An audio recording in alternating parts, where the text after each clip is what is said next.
La souveraineté du peuple est une hérésie. De l'abbé Maignan. Ce qui divise la France en deux camps, ce n'est pas la forme du gouvernement, c'est le principe de l'autorité.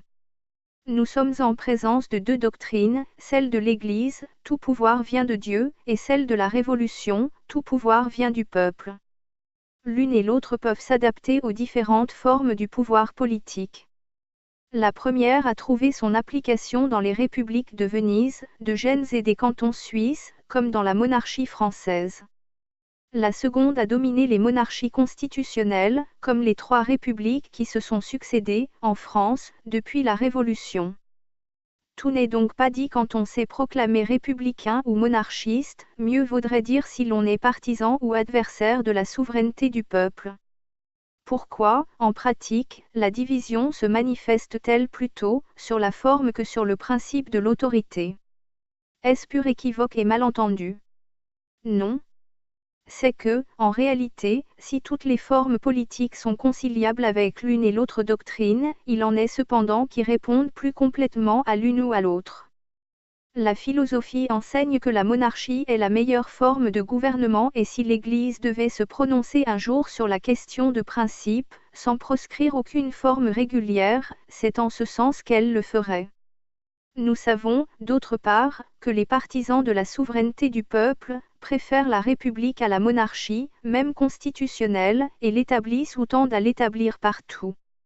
Il est donc naturel qu'en France, pays de la logique et des conséquences extrêmes, la lutte des deux principes se manifeste par la lutte des formes politiques qui en sont, chacune pour sa part, la plus parfaite expression. Avant tout, il faut poser nettement la question, telle qu'elle s'agite dans les esprits, afin d'avoir une pierre de touche qui permette aux vrais enfants de l'Église de se reconnaître, et qui fasse l'union, en séparant le bon grain d'avec l'ivraie. Si les catholiques sont divisés, c'est parce qu'ils ne sont pas assez séparés de leurs ennemis.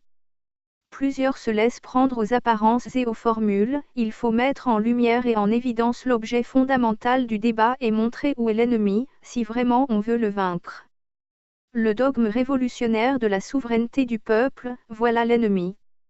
Tant que cette erreur dominera les esprits, il n'y aura pas, dans le monde, un seul gouvernement qui puisse rester chrétien. La monarchie chrétienne sera impossible, faute d'un peuple qui sache obéir, et d'un roi qui ose commander. La République chrétienne sera plus impossible encore, parce qu'il est insensé d'établir un gouvernement populaire, là où le peuple ne connaît pas de limite à sa souveraineté. Il faut donc que tous les efforts de l'Église et des catholiques tendent à ce but, proclamer la déchéance de l'homme qui a usurpé, dans la société, la place de Dieu. L'Église, un jour, le fera. Elle frappera d'anathème, le dogme fondamental de la Révolution. Je cite. Si quelqu'un dit que la souveraineté ne vient pas de Dieu, mais du peuple et réside essentiellement dans la nation, qu'il soit anathème. Ce sera le jour du triomphe. Mais, en attendant, nous catholiques, parlons, et proclamons hautement, en face de la bête révolutionnaire, ivre du sang des âmes qu'elle dévore, la royauté sociale de notre Seigneur Jésus-Christ, source unique et seul maître de toute souveraineté. C'est là, je le reconnais, un programme qui serait peu goûté des électeurs, et voilà le souci qui a rendu insuffisants et inefficaces les programmes rédigés jusqu'ici par les catholiques. Mais le programme du Parti catholique ne doit pas être un programme électoral. L'Église ne peut pas établir le peuple juge de ses différends avec l'État. Si nous soumettons ses droits et ses immunités au verdict du peuple souverain, nous sommes bien coupables.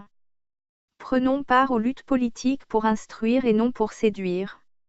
Apprenons au peuple que s'il veut de bons gouvernants, il faut qu'il consente à avoir des maîtres. Rappelons-lui qu'il détient contre le bon sens et la justice, les droits incessibles du pouvoir souverain, et, si nous descendons dans l'arène politique, que ce ne soit pas pour lui dire l'Ave César des gladiateurs, mais le credo des martyrs. Notre premier soin, dans ce travail, sera d'étudier la doctrine catholique sur la nature, l'origine et la fin de la société, ainsi que sur l'origine et la meilleure forme du pouvoir social et du gouvernement. Nous examinerons ensuite les principes essentiels de la doctrine révolutionnaire et les institutions politiques les plus conformes à l'application de ces doctrines. Nous ferons à la lumière de l'enseignement catholique, la critique du régime politique de la Révolution, et nous montrerons ce qu'il contient d'incompatible avec la doctrine et l'existence même de l'Église. Enfin, nous nous efforcerons de tirer quelques conclusions de ce travail, conclusions théoriques pour la doctrine, conclusions pratiques pour l'action.